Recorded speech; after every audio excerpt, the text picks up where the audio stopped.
Hello, everybody. Welcome to Genesis, the Bible, chapter by chapter.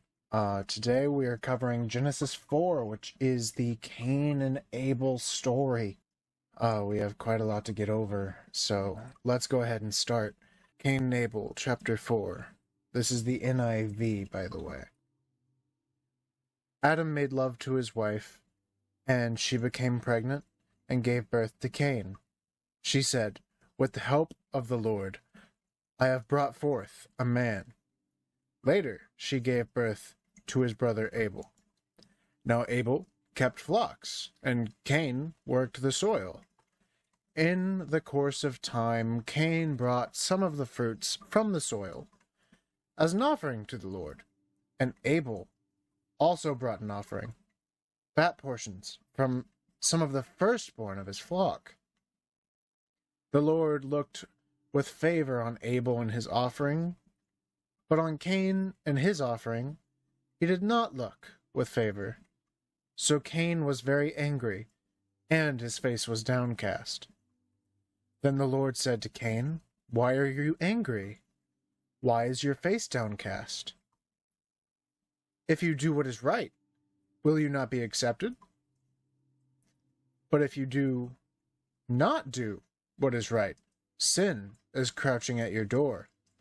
It desires to have you, but you must rule over it." Now Cain said to his brother Abel, "Let's go out to the field."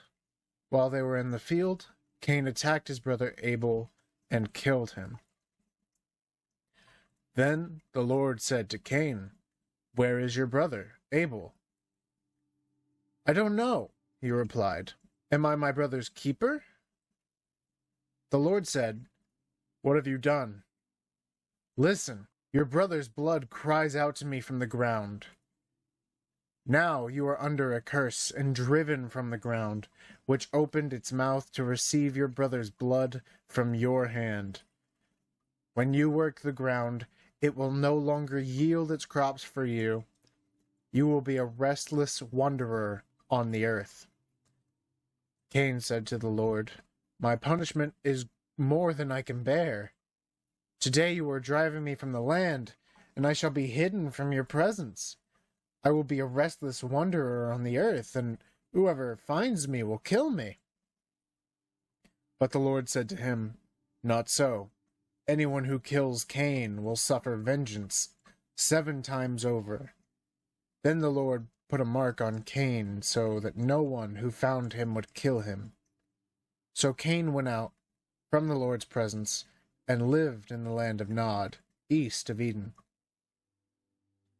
Cain made love to his wife, and she became pregnant and gave birth to Enoch. Cain was then building a city, and he named it after his son Enoch. To Enoch was born Irad, and Irad was the father of Mahujael, and Mahujael was the father of Methushael. And Methushael was the father of Lamech. Lamech married 2 women, one named Adah and the other named Zillah. Adah gave birth to Jabal, and he was the father of those who live in tents and raise livestock. His brother's name was Jubal. He was the father of all who play stringed instruments and pipes.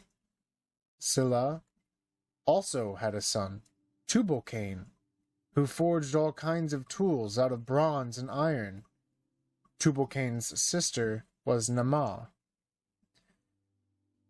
Lamech said to his wives, "Adah and Zillah, listen to me. Wives of Lamech, hear my words. I have killed a man for wounding me, a young man for injuring me. If Cain is avenged 70 times, then Lamech 77 times." Adam made love to his wife again, and she gave birth to a son and named him Seth, saying, "God has granted me another child in place of Abel, who, since Cain killed him." Seth also had a son, and he named him Enosh. At that time, people began to call on the name of the Lord. Okay, so there's a lot to cover here. Obviously, this is a pretty big chapter. So, a lot of things people seem to immediately latch onto is the offerings that Cain gave. But first we're going to cover the fact that this was the continuation of the fall. So, in the previous chapter, we just discussed how the snake basically seduced Eve into sinning. Here, it was sin comparing itself to a predator. But essentially, this is a continuing fall, as throughout the story you see sin gets worse and worse. People become less and less close to God. And hopefully you get that from this reading. Anyways, the offerings may not have been sin offerings, but more similar to grain offerings, which show reverence and thanks to God. So we're not really sure if they were sin offerings or if they were grain offerings, but typically sin offerings are always of blood. And the fact that Cain gave farm and produce doesn't necessarily mean that that's why. Because in ancient Israel, they did give grain. They did do other things. It wasn't just blood offerings. There were other things that... I'm trying to fix my character model. He's fallen down here. Oh, maybe I should fix it on the screen. Yeah, that's better. Better. It may not have been sin offering. It could have been normal to have given away these grains. Maybe it is connected that Cain didn't want to give away blood offerings because that might have washed away his sin. I don't know if that's the case, though. But what Cain definitely isn't said to do is he didn't bring his first fruits. And I think that is a reflection of his character and the sin inside of his heart. And also, the fact that it's Cain that seems to be the enemy here is kind of against a old Jewish tradition where it's primogeniture, which is the act of putting the first son in charge. This passage seems to be very against that teaching.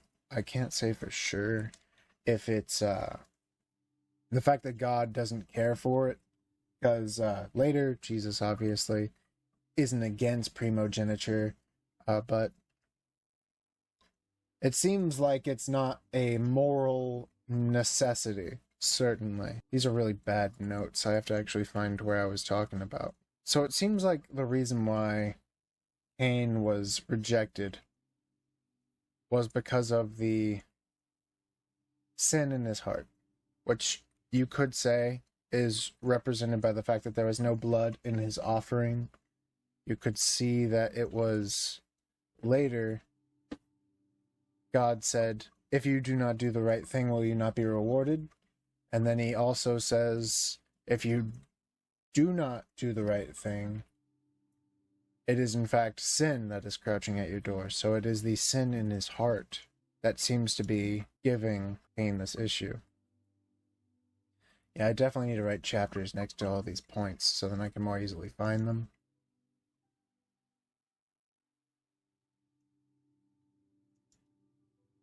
And in the same way, in Genesis chapter 3, God is there, and God comes to Cain. I'm not even sure if he ever left. He might have been there the entire time when Abel was being murdered. And he says, immediately, 8 says, now Cain said to his brother Abel, let's go out to the field. While they were in the field, Cain attacked his brother Abel and killed him. 9 begins, then the Lord said to Cain, where is your brother Abel? That doesn't necessarily mean that God was there and immediately answered. I don't think that it was like the second Cain killed him, obviously, because Cain then responds, I don't know. Am I my brother's keeper? Obviously, he's trying to hide this from God, which is kind of silly. Maybe he doesn't know that God's all-knowing, but God definitely knows what's up. And this is him getting the same chance that Adam did. This is him getting the same chance that Adam did, in the same way that God came to Adam and said, "Why are you hiding from me?" First, God asked, "Why are you hiding?" In the same way that he says, "Where is your brother?" Then, the same way, the Lord says, "What have you done?" And then he explains what he had done. And Cain doesn't interrupt. Cain doesn't seem to say or answer any of these questions. And Cain never admits to his sin. Cain never even admits, which we know today that we are to repent from our sin. Cain doesn't even admit that he has sinned. And Cain also rejects God when he asks if he is his keeper. And in primogeniture law, well, not really, it's not really a law, it's more of a custom. You would actually probably be that, where you have to take care of the people who are underneath you, as you would even think today, like an older brother should probably take care of his younger brother. That's just kind of a common courtesy. So yeah, he should probably be trying to take care of his younger brother, and that's just basic love and kindness. But instead he goes up against God for even accusing him of not knowing where his brother is, which God didn't even accuse him at this point. He's just talking to him. Maybe it was accusing, but it's not entirely obvious that it was. And God says Abel's blood is in the ground, just as he promised Adam will be. He will return there. In the curse that Adam is given, it is said that you will return to the ground from whence you came. And now, Abel is in that ground, just as God had promised. And God also punishes Cain further than he had Adam, where Adam was punished and the ground was cursed. Now Cain actually has a personal punishment. Now he is banished from Eden, which is, I wanted to touch on this the last time, but I don't think it was going to make as much sense as it would now. So I believe Eden is a representation of the tabernacle. So inside the tabernacle, and the most inside layer, is the place only the Most High Priest can go. And inside that most inner layer is where God had resided within most of the Old Testament. If you follow after Solomon. So Solomon's temple, which was, I think, rebuilt a couple of times. I'm not really sure. Within the most inner temple, there was God. God was in the most inner part of this temple. There was another layer, and this is where all the priests could reside, which is essentially where they go when they are kicked out of Eden. They are in the surrounding area of Eden. So they are surrounding the most inner side of the tabernacle. And now Cain is forced even further away from that. Cain is given only the right to be around the walls of the tabernacle. He's not even allowed to enter the first layer. So Cain begs for a lighter sentence, not out of remorse, but out of selfishness and fear. So he says, "Oh, people will kill me, and I will be forced to be a wanderer." He says these things because he himself is not remorseful, and the sin he has is not acknowledged. He essentially believes that he has done no wrong. Obviously, if he had done some kind of wrong, he would expect to be punished. But here, he questions the punishment at all. He says, "This is too much. What have I done? I didn't do anything. What? He may not even be denying the fact that he's done it. But he acts as if he doesn't deserve death himself, even though he's gone out and killed another. He's also cursed from the ground, which is not only a reference to his job, but a reference to traveling. As he's forced to be a wanderer, the ground will not accept him to stay on it. And it's also a reference to the death of his brother, which is now dead inside the ground. So now the ground rejects him. But of course, God, in his loving mercy, grants him mercy, and he protects him. He protects him from the threat of murder in a way by giving him the mark. It's kind of antithetical to karma if you really think about it, because if this was a karma system where everybody got where they deserved, then Cain would be murdered. Cain would be murdered as soon as he left the walls of the outside of Eden. And the mark isn't actually safety. If we go back and read what the mark actually does, the Lord said to him, "Not so. Anyone who kills Cain will suffer vengeance 7 times over." Then the Lord put a mark on Cain so that no one who found him would kill him. So the mark actually only curses people. That 7 times what they have done to Cain, if they kill him or if they attack him, is what other translations say. But here it's clearly, I believe it's clearly said kill. Yeah, it says kill both times. So anyone who kills Cain will suffer vengeance, so that no one who found him would kill him. So here it says kill, other versions it says attack. And really, this is only a punishment for those people who do kill Cain. This is not protection from death. This is not a protection from murder. It's a mutually assured destruction.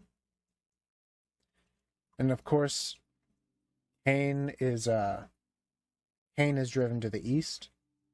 This just happens to be a possible reference to the direction that the cherubim is protecting the Garden of Eden.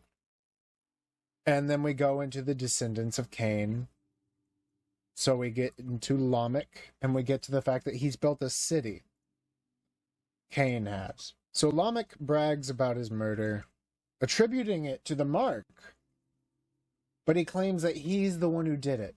So I'm not sure if I've covered this yet, but when we go back up and we talk about when Cain and Abel were born, Eve said, "With the help of the Lord, I have brought forth a man." She's taking credit here. The same way that Cain refuses to take credit for his sin, in the same way Lamech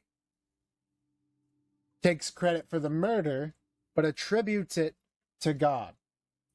The same way Eve attributes it to God, the same way Lamech attributes it to God. He says it's the mark that does this, and she says that it's him who does this, but only helping, because he murders, and she gave birth, but God only helped.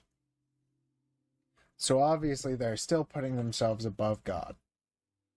They're still saying my work, but God helped a little bit, sure. So this is obviously pride, an attempt to put themselves above God. Lamech also has multiple wives. This is the first connection between polygamy and evil. And when we go into his children, you can actually see what we'll cover later, much, much later, because polygamy is relatively rarely covered here in the Old Testament. We talk about the kids. So Adah had 2 kids, Jabal and Judal. Jabal and Jubal, yeah.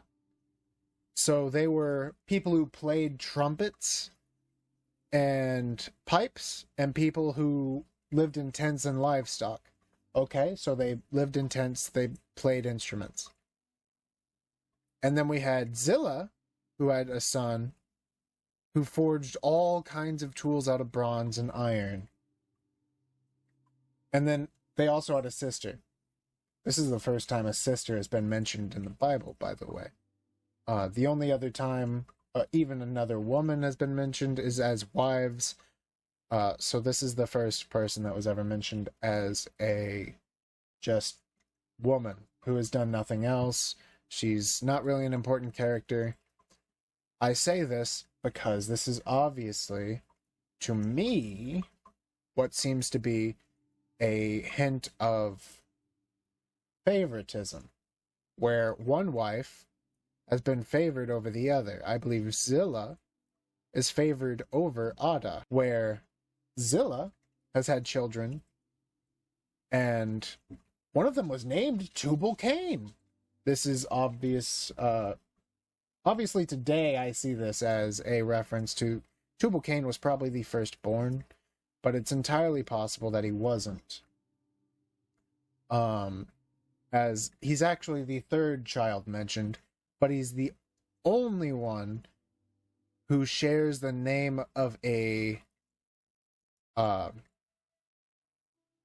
one of his ancestors.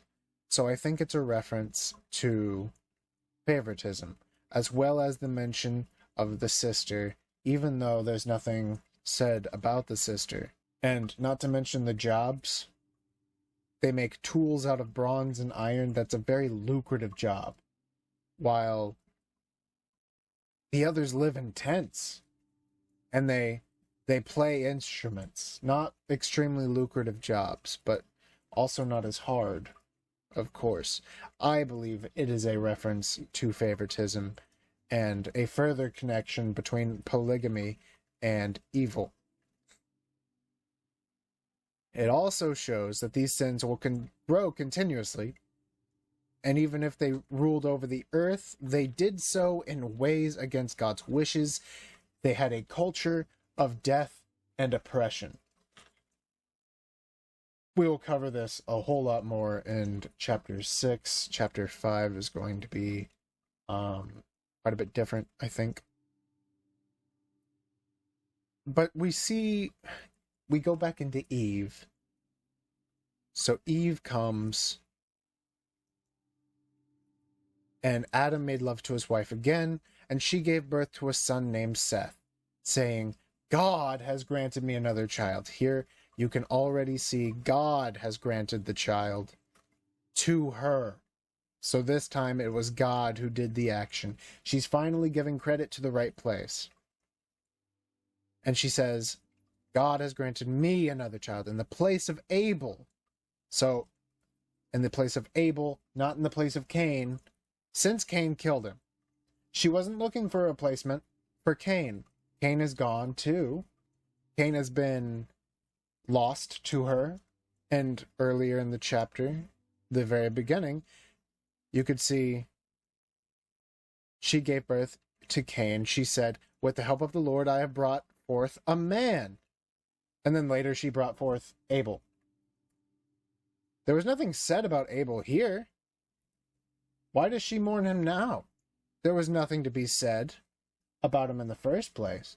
She wasn't as excited to declare that she has brought forth a man the second time she gave birth.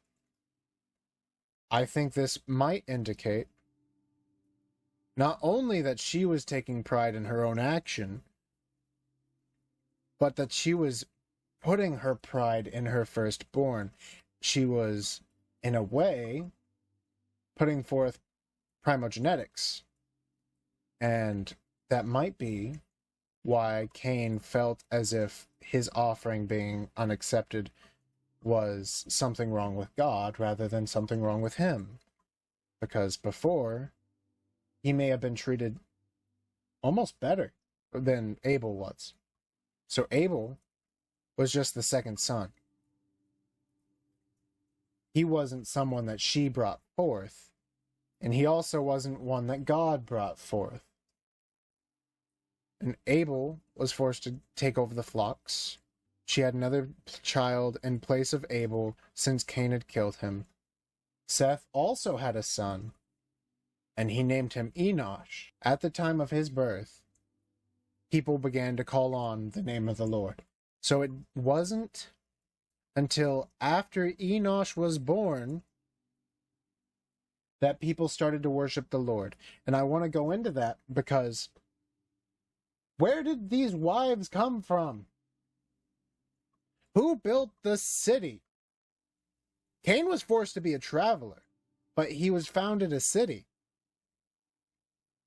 How did he do that? Was he a lone man who built an entire city? Where did his wife come from? Where did his children's wives come from? I don't think they were alone.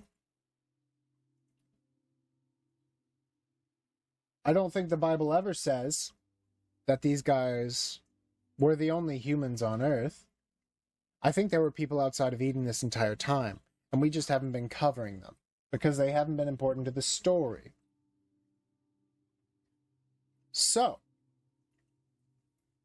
Cain had help from people outside who he feared would kill him, but he instead began to lead a city, brought those people to sin, and outside of this place, there was no worship of the Lord.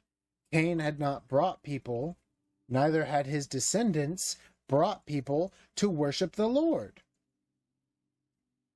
It wasn't until Enosh that anyone outside of the metaphorical tabernacle, which is the exterior, the direct exterior of Eden, had praised the Lord.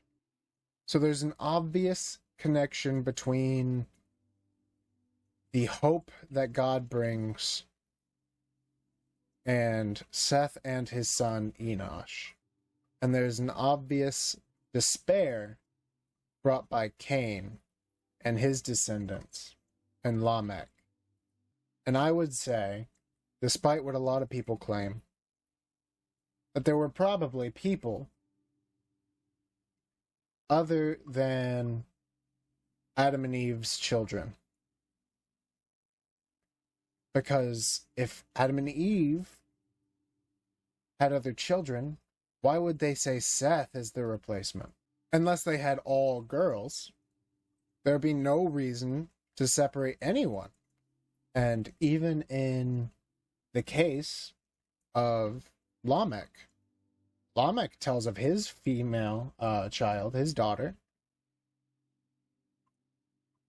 So it's not as if it's out of the question that you would bring up a daughter. So in my opinion, I believe that there are people outside of Eden before the fall. I believe that Adam and Eve had a kind of spiritual leader role.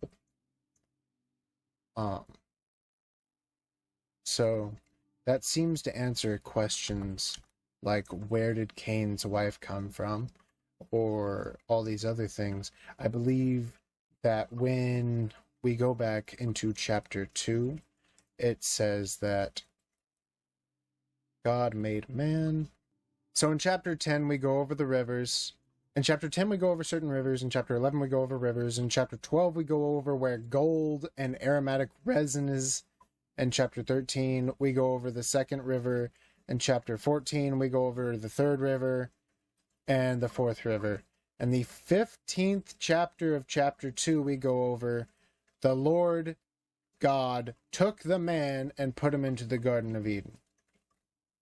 So before he was in the Garden of Eden, he was somewhere else.